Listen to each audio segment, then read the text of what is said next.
In our last two lectures, we examined the American Civil War as a test of the American Constitution. We examined it as embodied in two great figures, Robert E. Lee and Abraham Lincoln. We saw the war as a struggle over conflicting ideas of liberty. The South representing the notion of Republican liberty, based upon a traditional view of the Constitution, in which freedom was best protected by states' rights, and the individual best protected in the small, homogeneous republic. A narrow, exclusive conception of freedom, one that believed that liberty was compatible with slavery. And we saw the North, the cause of the Union, as a democratic ideal of liberty, broad, expansionistic, believing that the federal government ultimately was the best protection of the individual and thus the necessity to maintain the Union. That was the view of Abraham Lincoln, and we want today to examine the further history of freedom in the United States with a particular focus upon constitutional amendments.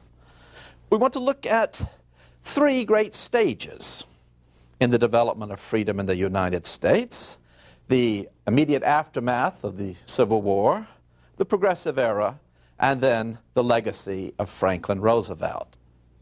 We will see that the United States, its history, fulfills the view of Aristotle, that the natural course of democracy is towards ever greater equality. Democracy defines liberty as equality, and its ongoing course is towards spreading liberty in an ever greater and more equal fashion. That is true. The franchise in the United States has been ever more expanded. Wealth has been redistributed to achieve greater equality, and it is the federal government, rather than the states, that has assumed the chief role in protecting individual liberties and achieving equality. And this was the role boldly taken on by Congress after the American Civil War in the 13th, 14th, and 15th Amendments. The 13th Amendment abolished the great inequality of slavery, passed in 1865. The 14th Amendment, 1868, achieved equality before the law by expanding the protection of the laws of the United States to all citizens. No state shall make or enforce any law which shall abridge the privileges or immunities of citizens of the United States, nor shall any state deprive any person of life, liberty, or property without due process of law, nor to deny any person within its jurisdiction the equal protection of the laws. And then, in 1870, the 15th Amendment extended the right to vote to all males, regardless of race. This was the program of the group in the United States Congress, which has been called the Radicals or the Jacobins. A group led by men like Thaddeus Stevens and Charles Sumner. Now, they did not always see eye to eye with Abraham Lincoln. They thought he was too slow, too conservative. These were men who bore the banner of the abolitionist movement. These were men who had seen in John Brown, as David Thoreau did, a great martyr to the cause of liberty, who believed that the South represented a profound moral evil. And so it was that after Lincoln's assassination, the politically obtuse and utterly incapable of creating a consensus President Andrew Johnson became their major focus of attention. They would attempt to remove him by impeachment.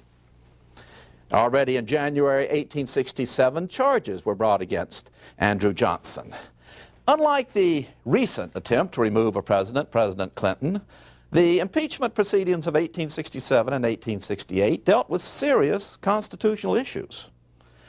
Johnson saw in the attempt by the Congress to force upon him various laws an attempt to overtake the executive by the legislative branch.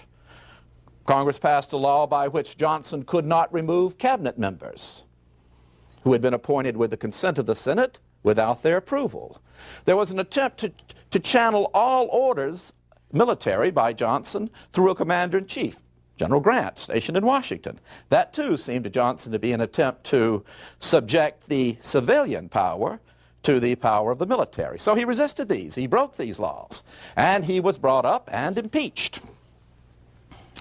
It was a highly political issue, and it takes us back to Alexander Hamilton in The Federalist, who says that impeachment is a political process. It is not necessarily a legal issue. The president doesn't really have to be responsible for definable felonies. It is a political issue. Is he abusing his power? And by a very small number of votes, Johnson, who had been impeached, was not removed from office. And so these three great amendments would represent the powerful movement of abolition to give to black Americans true freedom and equality, to allow them to vote, to prevent states from denying them their civil liberties. But this promise would not be fulfilled. And the retrograde movement that would characterize the United States in the end of the 19th and beginning of the 20th century, that retrograde movement that would deny blacks so many of the rights won by the American Civil War, is linked and was part of what was called the progressive movement, and was embodied in the policies and views of two of our strongest and indeed greatest presidents, Theodore Roosevelt and Woodrow Wilson. The situation at the end of the 19th century very much reminds us of our own situation today.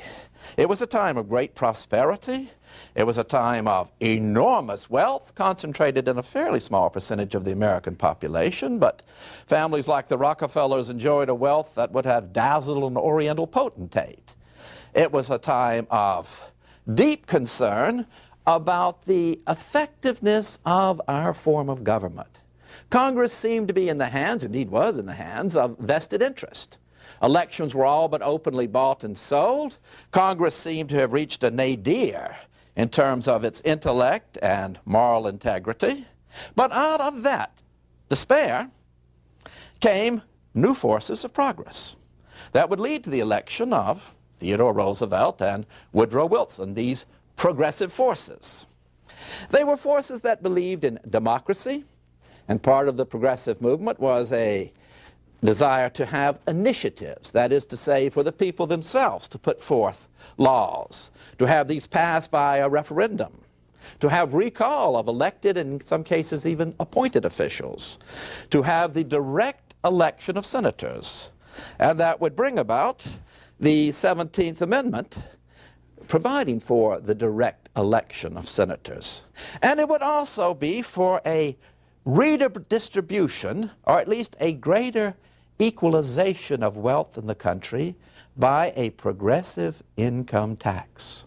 An idea that had been ruled unconstitutional, but a constitutional amendment, the 16th, passed in 1913, just like the direct election of senators, would provide for an income tax. And it believed in strong presidents. It believed in the ability of the federal government to carry out reform. And part of the progressive ideas was the Interstate Commerce Commission, passed in 1887. The first of these federal agencies, which would clearly violate the intent of the founders by blending legislative, judicial, and executive authority. The Interstate Commerce Commission, like all the more recent federal agencies, can indeed make regulations which have the force of law. It then executes, puts into action these regulations, and then can hold hearings, collect evidence, all of which is a judicial power. But this movement towards greater federal involvement was central to the progressive movement. And Theodore Roosevelt embodied its ideas of progress and vigor.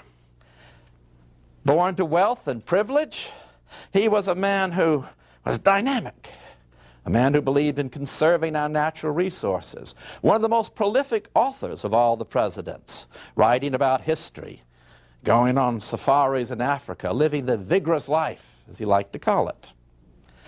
And he also stood for America's emergence as an international power. George Washington, in his farewell address, had warned the Republic about foreign entanglements. Roosevelt was eager to see us entangled. I took the Panama Canal, he said, and indeed he did. He built the great American Navy and sent it on a tour around the world to impress other nations with our naval might.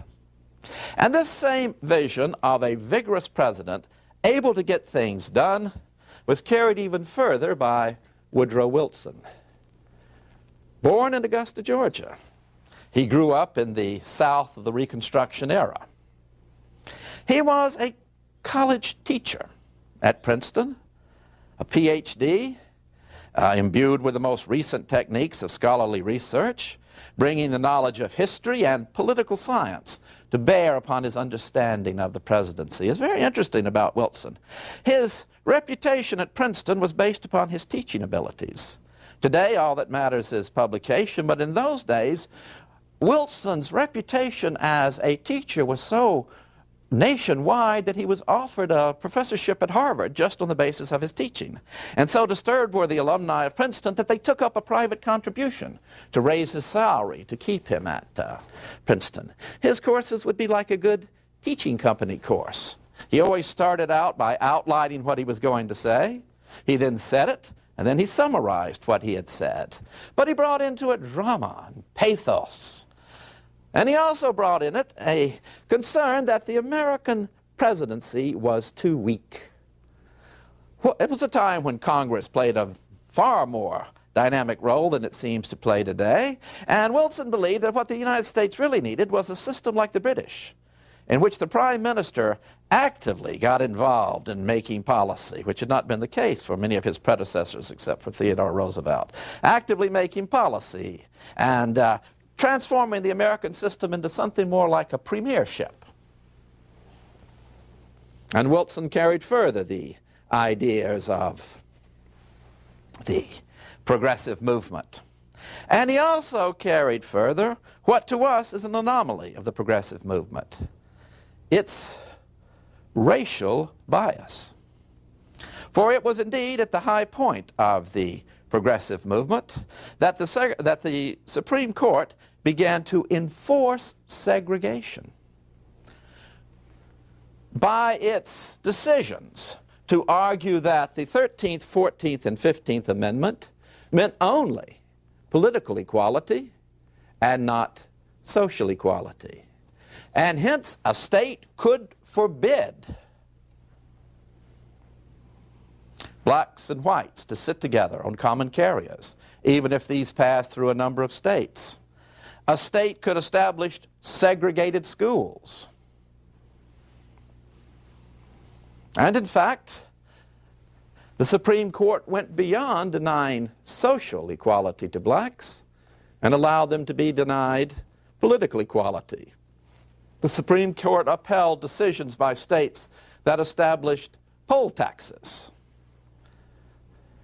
literacy tests, and tests that were demonstrably biased.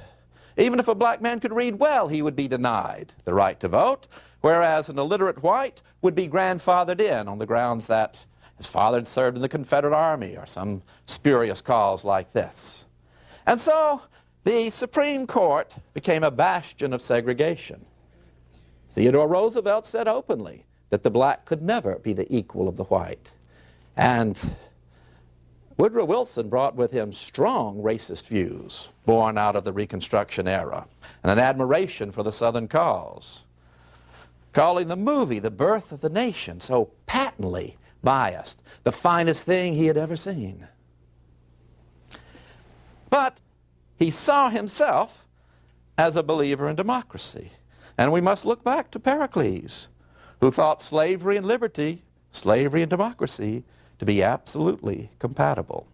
And like Pericles, Woodrow Wilson was a strong defender of American power.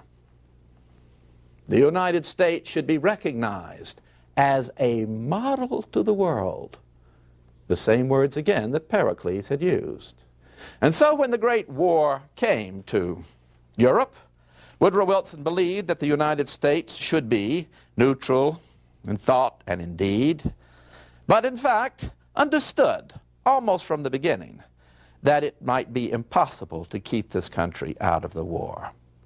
And from a German point of view, Wilson's series of moves from 1915 onward seemed to be clear provocations intending to find a cause to draw the United States into this war.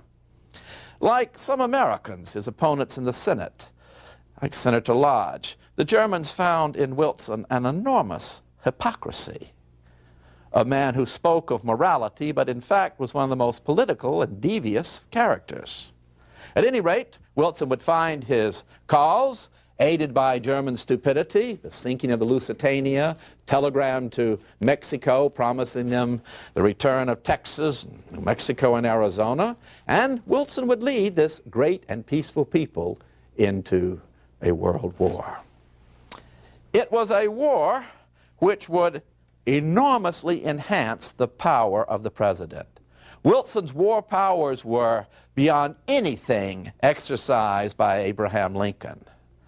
Censorship, reading of people's mails, making even comments, critical comments about the government, causes for arrest. And so, the power of the president, invested in his commander-in-chief status, but going over into every aspect of national life, would be enhanced in a deeply significant fashion by this world war. But it was a war to make the world safe for democracy. So it was proclaimed. And when it was over, and the Germans had surrendered on the basis of Wilson's 14 points, points which they thought meant a reasonable peace for them, the lack of heavy indemnities, the lack of territorial concessions, Wilson would go to Paris. He would be the first American president to be out of the country during his time of office for an extended period, and he would go as the most popular and famous man of his day, literally like a savior to Europe. Even German soldiers would sing as they marched back home, "Gallant soldiers, welcome home, God and Wilson will carry on." But he forgot one thing. The president might make treaties. The president might be celebrated as the embodiment of the democracy of the United States, but the Senate had to approve these. Wilson did not take a single senator with him, surrounding himself with an entourage of scholars and experts, but not a single senator. And secondly, Wilson had shown himself to be extremely obtuse politically. In the 1918 elections, he had promised beforehand the Republicans that this was going to be a united effort, everything for the nation and the cause. But in fact, he had gone to the public and said, "Please vote for Democrats because I can trust them to carry on my program." And so again, the moral philosopher was shown to be a hypocrite. And so, at the bargaining table in Versailles, the morality of the American president found itself battered on all sides by men of realpolitik, who believed their nations had fought this war like Clemenceau of France and were going to be rewarded for it. And time again, Wilson would give in. Even his experts had not prepared him for the complication of the Balkans and how self-determination was all but impossible to carry out there. He would give in time and time again. The war that was fought to make the world safe for democracy would only expand the colonial empires of Britain and France. And then ultimately, Wilson would give everything in to hold to his hope of a League of Nations that would make war impossible in the future. And he came back home to bitter disappointment. His enemies in the Senate would block the peace treaty, block the League of Nations, block even entrance of the United States into an international court. "To hell with Europe and all those nations," said an American senator. And Wilson himself would try to carry this to the people. His moving speech in Pueblo, Colorado, as he crossed the country, typed out on his own little manual typewriter there, a little Underwood typewriter, spoke of the French ladies who kept the graves of American boys there in France. And how Wilson, when he had seen these beautifully tended graves, could conjure up in his mind all those boys from Colorado and Texas and New York. How can we break faith with them, he said. The same moving orator he had been in the classroom. But a stroke would follow and he would lie incapacitated. And his dream of a League of Nations would be surrendered to isolationism. And prosperity. For the 20s would bring a return to prosperity and normalcy. All of it to end its high-flying market, its sudden new wealth, all to end in October of 1929 and the Great Depression. A challenge to the United States and its Constitution perhaps as great as the American Civil War. For in Europe, the Great Depression would bring to Germany the horrors of the dictatorship of Adolf Hitler. And throughout Europe, men and women lost faith in democratic institutions to solve this tremendous crisis. And a crisis it was. Those of you who follow the Dow Jones every day, you picture that in September of 1929, the Dow Jones stood at 452. By the time it bottomed out in July of 1932, it was at 52, 5-2. 14 million unemployed. Steel production, in those days the measure of industrial capacity, was at 12% of its capacity. And at least 2 million homeless. To read the accounts of those times is to sense the despair. The bread lines in the streets. Boys of 10 and 11 and 12, girls too, taking to the boxcars because there was no way to stay at home. Dreaming of finding a bread line where they served an apple pie. Eating fried dough in migrant camps. And a government under Herbert Hoover that does nothing. Oh, I know revisionist historians have tried to talk about all the progress Hoover was making and how many of the ideas of the New Deal go back to him. It's always instructive to talk with someone who lived through those times and hear the snoot, well, when Hoover is mentioned and that he was going to do anything. But the people at the time remembers that he gave 7-course banquets in the White House almost every night. And even when he dined alone with Mrs. Hoover, they ate in that same regal splendor with servants who stood at absolute attention. Because to diminish his lifestyle might be to undermine the confidence of the American people. And so he was turned out of office, and Franklin Roosevelt came in. He stands right alongside Abraham Lincoln, Pericles, Winston Churchill as one of the great proponents of democracy. Like Pericles and like Winston Churchill, he was born to wealth and privilege. He grew up riding to the hounds and sailing his boat. He grew up to go to Groton, one of the finest of the private schools, and then on to Harvard. Touching letter from him written to the president of Harvard, wanting to be excused to go attend the inauguration of his 5th cousin, Theodore Roosevelt. In those days, you had to get permission from the president of Harvard to miss a class, citing that he would miss only 3 recitations if he went, and it was such a special occasion. And he was given permission. Marrying his 6th cousin, Eleanor, a wedding presided over by the great Theodore, and the young couple often at his home. And imbibing from Theodore Roosevelt this great devotion to the principles of progressive democracy. And learning perhaps from his wife to understand that it was a democracy that must include all its citizens, black and white. Preparing himself for the challenge of leadership under Woodrow Wilson, and learning from Wilson the importance of a powerful president, and learning from Wilson that the might of a democracy must be used in defense of liberty. That, like Pericles, a democracy must go to the aid of those who are weak and unfortunate. And so he came into office. His very inaugural speech, restoring a sense of confidence to a nation. Here was a man who had suffered paralysis at the height of what he thought would be his political career, and he had come back from it. And though he tried to hide his incapacity to some degree, the American people knew it.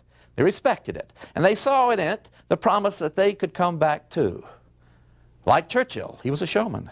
He had all the props, the cigarette holder at a jaunty angle, the little Scotty dog, and a way of speaking in the most patrician of accents that made you feel he was going to invite you to dinner the next day to make you feel included. And so when he said, all we have to fear is fear itself, Americans believed it. And then he did something. He was inaugurated on March the 4th, and by March the 9th, he had not only called Congress into a special session, he had them passing their first law. At 7:30 on that night, the Senate, somewhat reluctantly, was convened and put into law his Banking Act, trying to reestablish banks on a sound footing. Because the day he had been inaugurated, the majority of states in the country had shut down their banks. Your life savings was locked up. You didn't know if you'd ever see it back. But by bold action, he established the banks on a sound footing, promised the nation, and people believed it, that they would not lose money in banks. And in fact, instead of lining up to take out their money when the banks opened up, people lined up to put their money back in. Little things. This was a nation in the throes of prohibition. Not only would he repeal prohibition, but as a short-term effort, he legalized beer at 3.2. Just a little thing, but it made people believe everything's going to get a little bit better. And so one bold action after another. An Agricultural Adjustment Act to give price supports and limit the acreage of farmers, trying to relieve the severe agricultural difficulties of the 20s and early 30s. Government aid to the unemployed, a civilian conservation corps putting young people to work, a Tennessee Valley Authority enormously enhancing federal control over hydroelectric power, over conservation and the resources of the nation, a federal deposit insurance corporation making sure banks did not fail. Our Constitution, FDR said, is so simple and practical that it is always possible to meet extraordinary needs by changes without the loss of essential integrity, the principle of change. Now, his bold plans, his National Recovery Act to aid business, his Social Security Act, his Works Progress Administration. This didn't meet favor with everyone.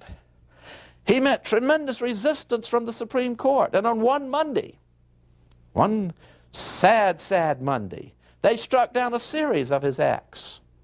He pondered with packing the court, appointing enough new members to get his way. But he stepped back from it. He stepped back. Instead, he believed in the essential integrity of the Constitution. And such was his popular support that the court itself would begin to change. You see, that was the great danger, that the United States would slip into despotism. This was a man willing to use power, but preserve the essential liberty under law, and who, in the depths of this Great Depression, would stand for re-election.